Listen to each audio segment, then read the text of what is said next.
back to another edition of the Dirty Verdict Podcast. I am one of your hosts, Peter Taft. I'm Kyle Herbert, your full-time litigation specialist, here with, as always, Bill Ogden, Kyle Herbert's Junior Assistant Regional Manager. Welcome back, Bill, and a special guest, Mr. Andrew Dow. Thank you all for having me. Our pleasure, Andrew. Andrew, thanks for coming. No problem. Let me take the lead on this because I've known Andrew longer than y'all. Please do. Andrew, tell us, what are you doing today? Where are you working?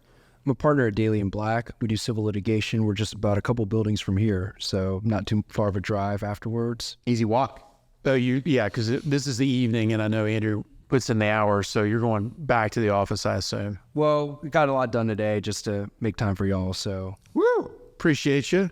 So, Andrew, we all know Daly and Black. They actually, the first case I ever tried was with Rick Daly when I was maybe a first-year lawyer. He was a second-year lawyer.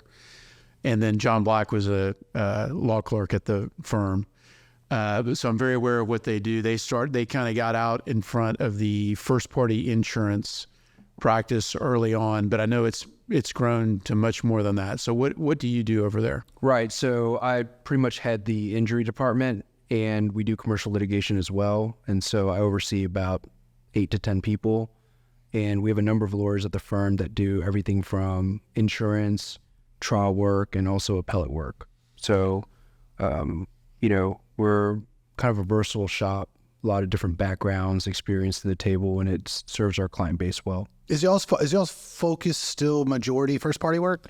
I would say it's about 60-40 now. So obviously the insurance practice, Rick and John grew that into just really highly regarded shop. National Law Journal recognizes Insurance Law Firm of the Year a couple years ago, and they were a finalist this year. They lost it to, I think, Sussman this year. And so it's definitely a firm that's just great to be at. It's a lot of iron sharpens iron type, which, I got to work with you for a number of years. And so you know how it is just to be surrounded by people that really bring out the best in you. Sure. And that was, the firm got the award after, I think, what was the verdict? It was a life insurance issue in Beaumont. What was the verdict? It was, I think, over $100 million. John and Rick went and got that in Jefferson County. So it was good.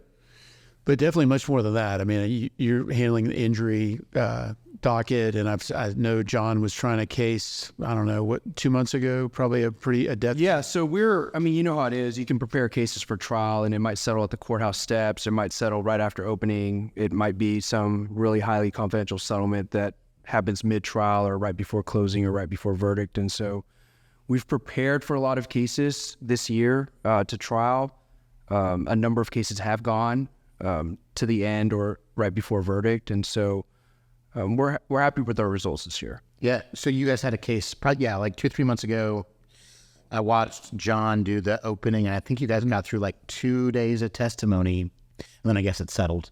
But that opening that John gave, whoever y'all's, well, not to take any credit away from John, who did a fantastic job, but the way that you guys weaved the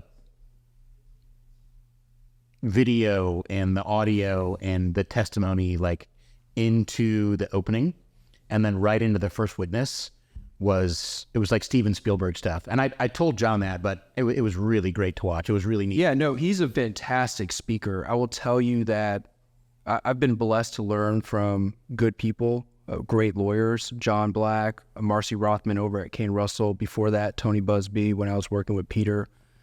When they get into the courtroom, it's the level, articulation, persuasion, weaving the facts and making it into something digestible for the court. It's remarkable. It takes a lot of work and obviously experience, but it's a pleasure to watch them. Now that Zoom's big now, so you have a lot of court hearings that are easily watchable online. And so, we had one of our lawyers in front of the Texas Supreme Court a couple of weeks ago for an appellate argument, and a lot of us were busy at the office, but we had it on in the background. We were watching that. A couple of people went to go watch it in person, but back at the office, we were watching it, and it just provides great learning opportunity for the younger lawyers as well. And that was Melissa Ray, right? Correct. Yep, I saw that. Well, speaking of, someone at this table has argued in front of the Texas Supreme Court. Andrew, tell us about that case. You know, that was a tough case. Well, first of all, how many years had you been out of law school when you did that? 2018. It was 5 or less. 5 or 6 years. Yeah. Yeah. So I got to argue. It was a products liability case, tractor malfunction, just horribly tragic. I mean, you see so many bad things in this area of law. You know, all of us here at the table have represented families of people that have passed away due to just terrible incidents. And it was a case where it was hotly disputed over a venue and forum, and we won the argument at the trial court level, and it got mandamus, went to the Court of Appeals, and it basically got appealed again to the Texas Supreme Court. They affirm the middle court affirm or Affirmed. okay. And so you had basically the defendant on the other side. The firm was Foreman Watkins. They had sent a partner down from, I think, one of the states in the Midwest to argue it, but they appealed it to the Texas Supreme Court. Supreme Court set it for argument. And so we went up there, my co-counsel and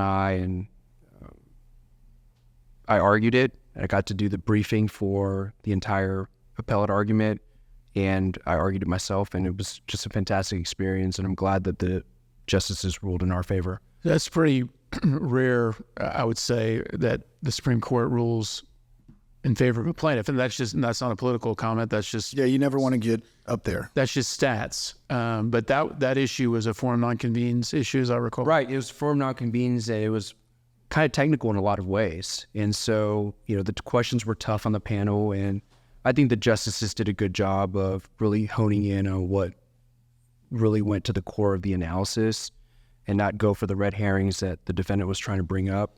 But we were able to get the family some semblance of justice because we were able to keep the case in Texas. The family lived here, and allow them, the case ultimately resolved without the need to go to trial. But that settlement wouldn't have happened if it wasn't for that result. For sure. Because the accident happened in like Mississippi, Alabama. Mississippi. Yeah. Okay. So, you know, you're talking about different, just different jurisdiction, different law, and, you know, that's somewhere they felt comfortable. Mm-hmm. So, you know, we want to make them feel uncomfortable.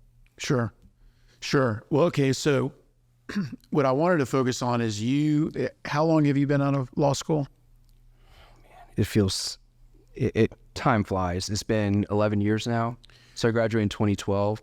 And I actually got to meet Peter when I was in law school. Oh my gosh! And you decided to still go through with it, be a lawyer? Yeah. Yeah, so I took a litigation course with Tony, and Tony being Tony Busby, just one of the greatest lawyers in the country. He taught a litigation course at U of H, and Peter was his right-hand guy. And yeah, we just went through a whole fact pattern, and the end of the year was putting on an actual trial in front of the adjuncts who were Peter and Tony. Huh.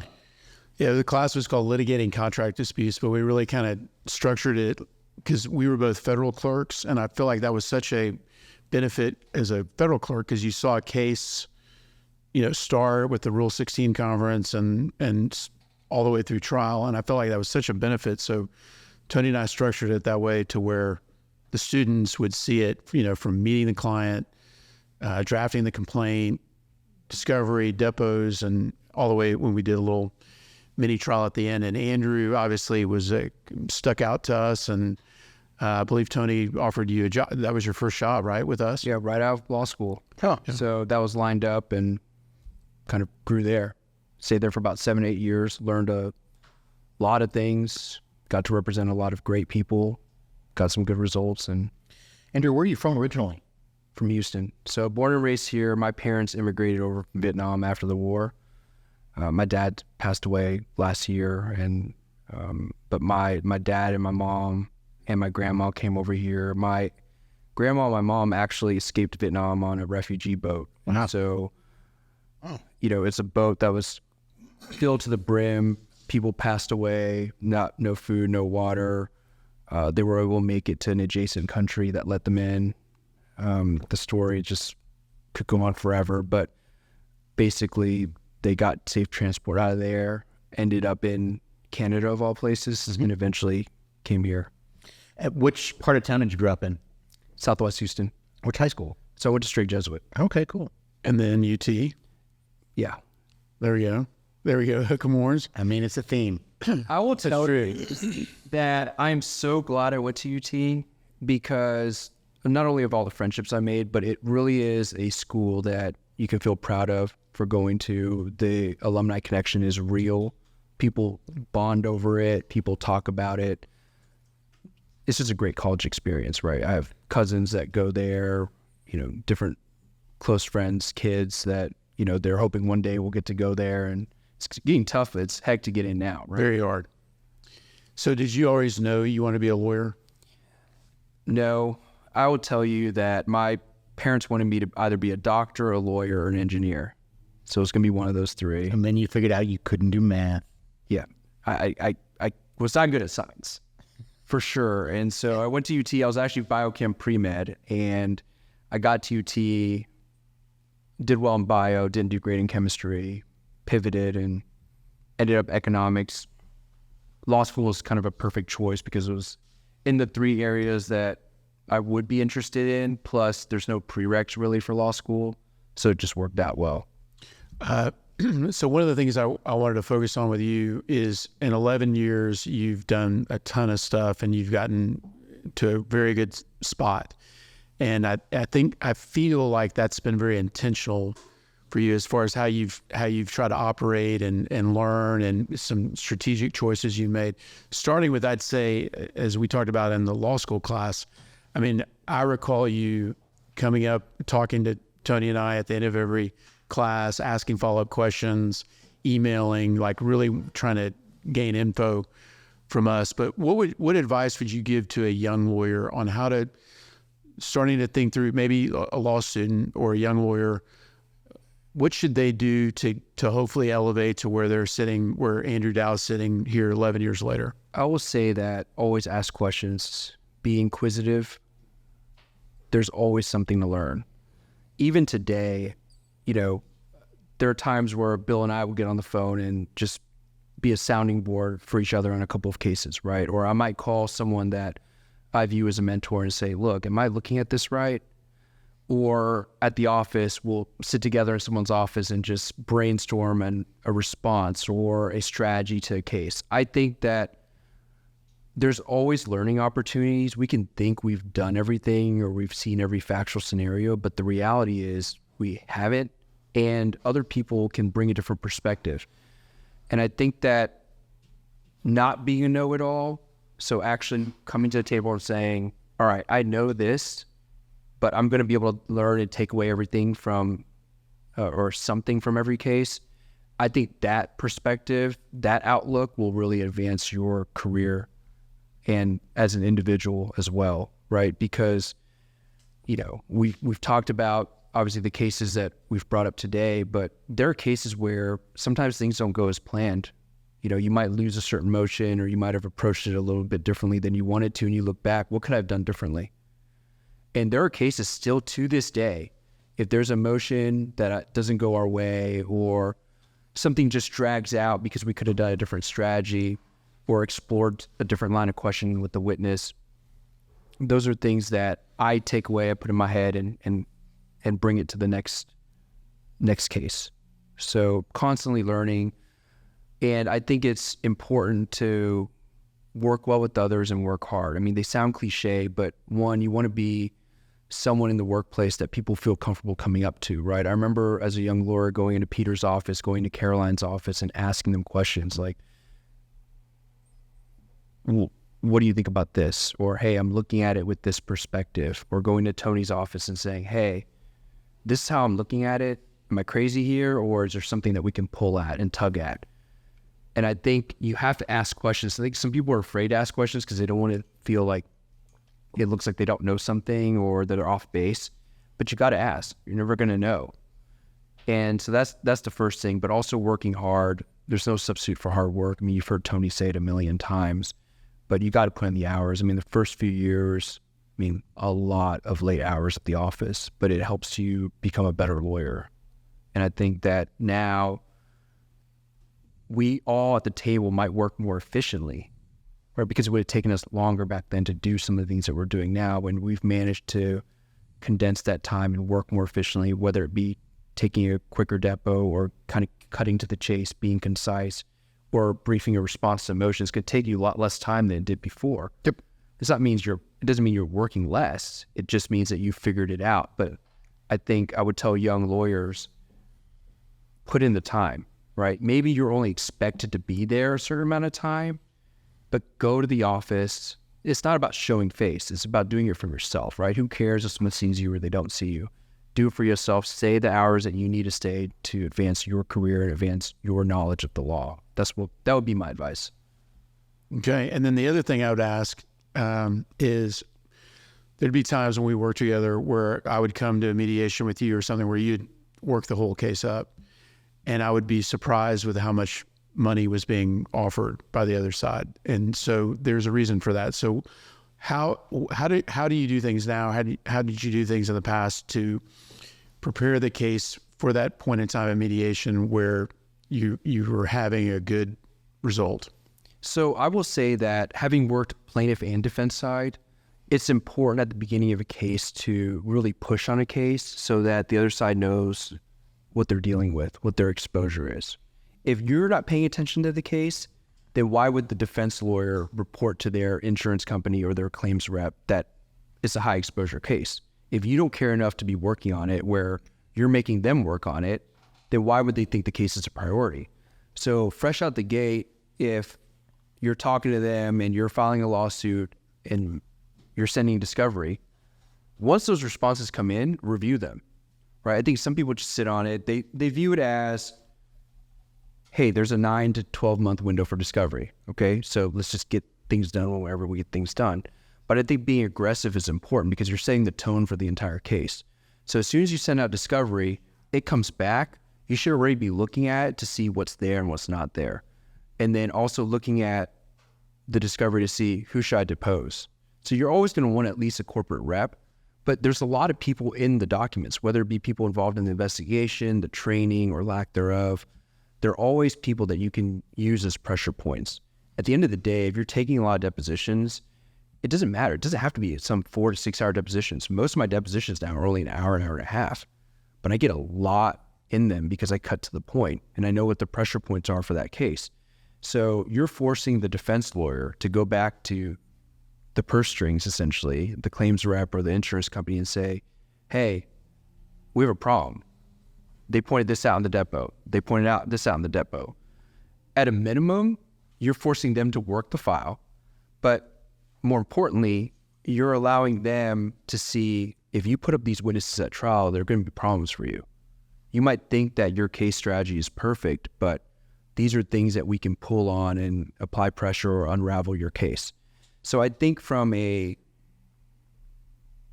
standpoint of trying to increase the value of a case, obviously we're all working with the same set of operative facts, right? The facts are going to be whatever the facts are, but it's your job to try to figure if they're hiding something or if there's something that is there beneath the surface.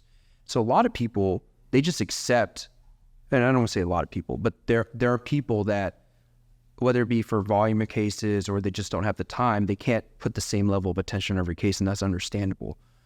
But I think when you get discovery back from a client, or from the defendant, there's going to be a litany of objections. We all know that. And a lot of people don't necessarily produce everything. And so unlike... Whoa. Are you serious? I'm not saying that. And I would say that there are maybe people that do it on purpose, but there are some people that do it because they know you're not going to push on it. Yeah, for sure. So they're lodging objections, which theoretically are valid, but if you just pushed on them, you would know that that objection doesn't really apply for this case, right? Because why do they get 10 years of your client's records and say that you asking for 3 to 5 years of their company's records is overbroad, right? We're dealing with the same thing. And so I sometimes, as soon as we get their objections back, I'll respond, hey, you guys are saying 3 to 5 years, that's too much. Let me know if you're going to supplement anything or withdraw your objections. So at least that's in the file. And so when they want to push on my clients, inevitably, they're going to push on some authorization, some unlimited time authorization or time frame for records, that at least now you have, okay, go file a motion to compel. We're going to do the same. And the judge is going to be like, why do you get 10 to 12 years of records and you're saying 3 to 5 years is too much on your end? So I think it sets it up where even if there's a fight, you at least have something there. But I will say that, plaintiffs do too, right? We lodge objections, but then at the day, plaintiffs don't really have much. I think that's the thing that, in these cases, And we're motivated to give you the to stuff. give you the We stuff. want you to I want you to have it. Yeah. Yeah, but the reality is plaintiffs don't really have much. Some guy that works on a construction site, how much does he have from that construction site? Couple of photos and some medical records. Maybe. He's not going to have the sign-in sheet. He's not going to have the JSA in a lot of instances. That's all stuff that the defendant would have. The only things that usually that are a problem sometimes is text messages, social media, that kind of thing. Absolutely. And And I tackle that from intake. yeah. And also the thing is, if messages are relevant on one end, then they're in some, depending on the case, you're going to be able to get some messages from the other end as well. Yeah, they got them too. We were talking to somebody. Right. And so you make it so, okay, you want to fight over it, fine, but you're not leaving that courthouse without me getting something as well. Yeah. And so that discourages them in some instances to go forward. So, the rules allow for you to get a ruling on objections at any time. Oh, I set them. And so if I get discovery and then the responses are particularly onerous, I'll just send them a letter that says, pursuant to rule, whatever it is, I'm going to get a ruling on your objections. And they say, well, like which ones? Didn't you mean to file a motion to compel? And I go, All of them. no, you filed 72 objections to 12 interrogatories. I'm sure you've got good reasons for every objection. I just need you to explain them to the judge. Are you free next Tuesday? And their heads have to spin around. They're like, well, you made objections too. And I go, Set them. yeah, let's see what the judge has to say about those. Cause I don't have anything. So let's do it. And that freaks defense lawyers out, which is part of the job. It's quite fun. Push the case. Push the case. Yeah, I think you push the case because if you show you care about the case, then, and dovetailing into your original point about mediation, I think it sets the tone when they go into mediation. They're not seeing for the first time a number that is out of bounds with what they expected to see. Yeah. I mean, they may or may not come with that. Or if that does happen, that's clearly a problem for the defense lawyer being lazy, not something you laid behind the log on. Right. And I will tell you that this is something where, and in our industry, look, there are good plaintiff lawyers, there are bad plaintiff lawyers, there's good defense lawyers, there's bad plaintiff defense lawyers. There's good and bad in every industry or every side. The coin is not something where all plaintiff lawyers are right or all defense lawyers are wrong or anything like that. There's good and bad lawyers on both sides. That being said, there are going to be lawyers on the defense side that don't necessarily report the claim accurately. Sure. And so their adjuster or their claims rep, whoever's coming to mediation, might not know things that you're going to put up in a mediation PowerPoint. And that's why prepping for mediation is important, because you're extracting all the depot testimony excerpts that you would theoretically show at trial or put in a depot clip at trial. And you're showing the adjuster, like, these are things that I don't know if they were reported on in your deposition or in your report that you were given, but here's what we're going to show. And, it might not make a difference right then and there because maybe they came with X authority and they can't get more, but it's going to make a difference in the weeks after mediation, right? Because they're going to be like, hey, I don't think you really reported that properly. So you like to do openings with PowerPoints? I do, but I do give the other side the, if they don't agree to do the opening session, then we're not going to force them. But I think sometimes we even give the PowerPoint to the mediator and say, look, if it reaches a point where the defense lawyer tells you, hey, I want to see what they're relying upon because I don't think that that's accurate, feel free to give them the PowerPoint. Yep. All right. Andrew's got limited time because he's a busy man. But I wanted to ask a couple of questions. Your Instagram game is very good. It's very good. And has been for a long time, 10 plus years. No, that's not me talking. That's the Houston Chronicle has when I can't remember if they named you. Yeah, Yeah. What have they named him? Just a super lawyer of some kind. Okay. Just a great guy. But, Like most handsome or best dressed. Like, Nah, kinda. something like that. Okay. This is really not important. But in any event, I'm saying that is a well-known fact. But I mean, you were the guy that I would call, like, before I went to Austin City Limits, and I'd say, "Hey, Andrew, my wife and I are going in here. Which bands should we see?" And he was like, "Okay, let me tell you. Here, go to this one, this one, this one." Of course, they're all, totally on point. I will tell you that Pete and I share a love for food and music. Okay. And Pete, I don't know if this is documented anywhere. I won't expect it to be documented anywhere, but he's a big EDM fan. What? So he would play Skrillex in the office while we were working late nights. So you would never expect it. You put me behind this Taylor Swift Burger King exterior is a foodie that loves This is Dead Mal. House music, yeah. I like a little, I mean, you just kind of get you in the mood. It's fine. You said, how did you pronounce it? I said Skrillex because that's probably the Texas. He's not relevant anymore. So, but 10 years ago he was. Skrillex, but it could be on. Josh, I'm assuming we can have the appropriate music to bring this segment in and out. Yeah, maybe like Bangarang would be. Bangarang as the song. Yeah. Who would play in the office. Kyoto. I remember Kyoto was another good one. That was a great song. Okay, so we've covered music, but also food. So we would like to, if you would indulge us in maybe some new or great restaurants that you'd recommend or you've been to recently that you like. Not saying this is the best. So classic restaurants in Houston that I really enjoy are DeMarco for Italian, Best Italian. Katarabata for sushi and just general Japanese. Saigon Pagalak is my favorite Vietnamese restaurant. As for newer restaurants, Neo's been around a little bit. It started right before the pandemic, but Neo is a great omakase place. Okay. That's Riel is always solid. Our friend Michelle that we know owns Riel. And there's a new place called Noragami, which is near Rice Village that does hand rolls. They do in the same style as like Handy's Duzo, which is also excellent in the Heights. Montrose. My buddy CJ owns that. Heights and the Montrose, yeah. So They serve sake in juice boxes. They do. yeah, they have like I think they're sake boxes, but yeah.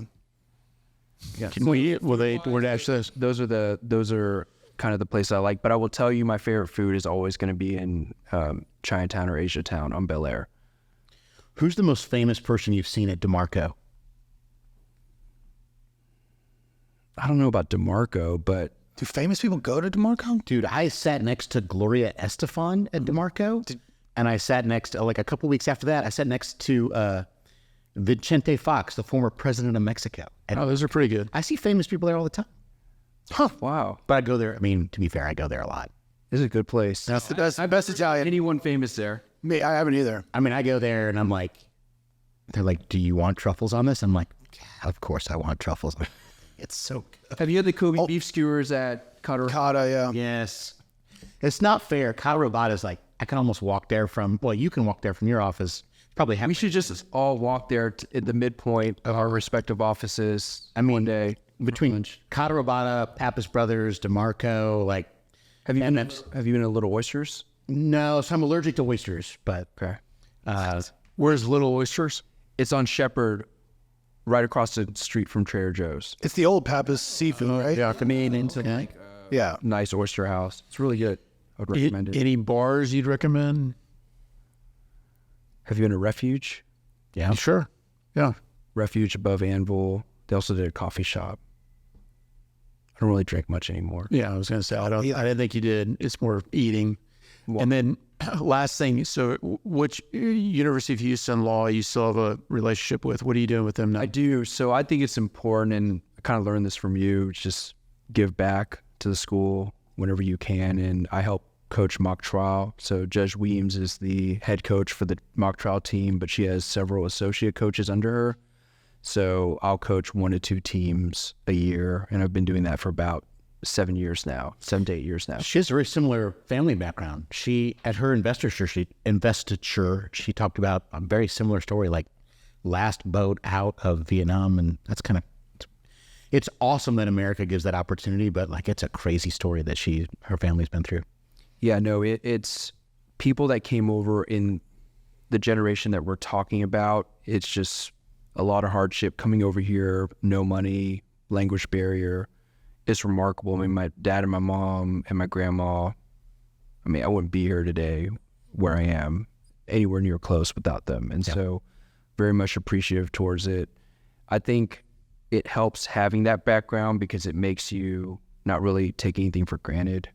I think, you know, we're all here, you know, getting to enjoy, you know, good laughs, good conversation, but there are a bunch of people that are, you know, obviously nowhere near as fortunate as we are and dealing with their own set of problems, whether it be health or family, whatever else. And I think, you know, it helps ground you because you know that there are people out there that are going through a lot of tough things. So it makes you appreciate what you have and what you get to do more. And I think that's why a lot of us are, you know, on the plaintiff side. Not that there's a right or a wrong side. Nah, there is. Yep, there's definitely a right side. I'm neutral on that. But I Now, but I think it's one of those things where, you know, we get to really fight on behalf of people that don't necessarily have someone to fight for them. Sure.